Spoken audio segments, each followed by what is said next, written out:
Hey everyone, this is Chef. Today, we're going to talk about Boon Chronomancer in World vs. World. Boon Chronomancer is a hybrid build, generating either quickness or alacrity for your party members, removing boons from enemies, and providing strong crowd control. In this video, we're going to take a look at a basic build that will give you a good foundation for learning the spec. We'll be using the Wanderer prefix on all of our gear.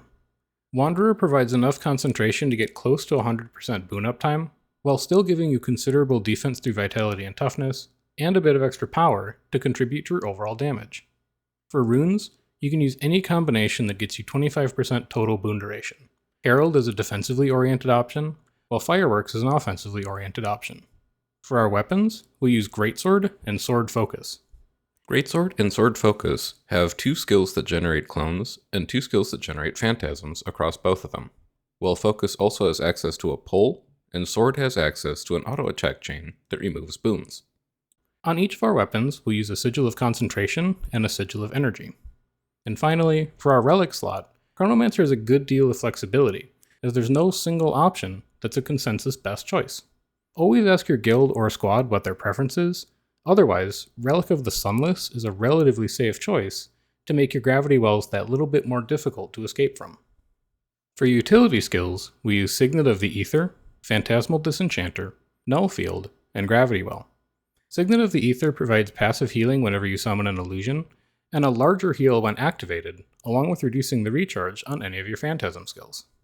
Phantasmal Disenchanter summons an illusion that removes boons from targets that it hits, bouncing 4 times and removing 2 boons from each struck target.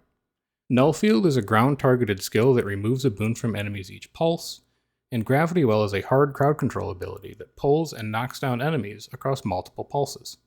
For your last utility slot, in this guide, I'd recommend using Mimic, which reduces the recharge of the next utility skill that you cast. But you'll see in my footage that I'm usually using Veil instead, which gives invisibility to any player who crosses it. The reason for that is that this utility skill is extremely flexible, and you may be asked to use either of these skills, or Mantra of Concentration, or even Portal, depending on the group that you're playing with. For our specializations, we make the following choices.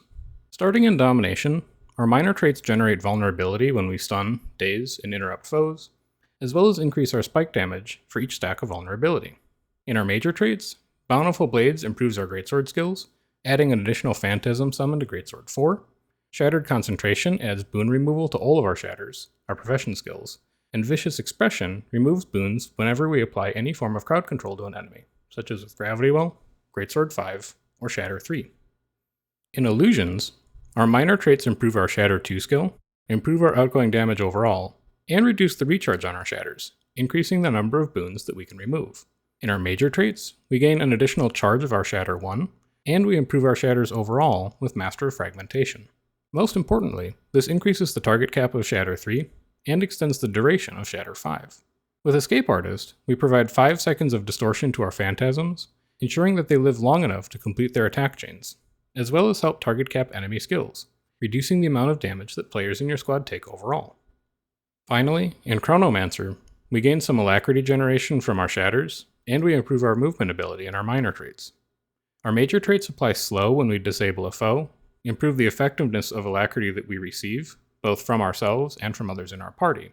And in our Grandmaster trait line, we can choose to generate either quickness or alacrity when we summon a Phantasm, with either Stretch Time or Seize the Moment.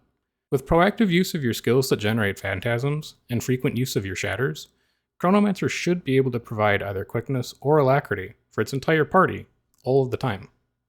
Chronomancer is a difficult but rewarding profession to play, with considerable flexibility in its utility skills and relic choices that allow it to fill a number of different roles in a group. We'll be covering the finer points of Chronomancer's gameplay, its rotations and skill combos, in a future video. But for now, this is a good start for learning the basics of the spec. If you have any questions or criticisms about the choices that I've made in this build, let me know in the comments. And if you'd like to be notified when I release new videos, consider subscribing or joining the Discord, link in the video description. I also stream on Twitch if you'd like to watch me play some of those builds in real time and ask questions there. But until then, I've been Chef, and enjoy the rest of your day.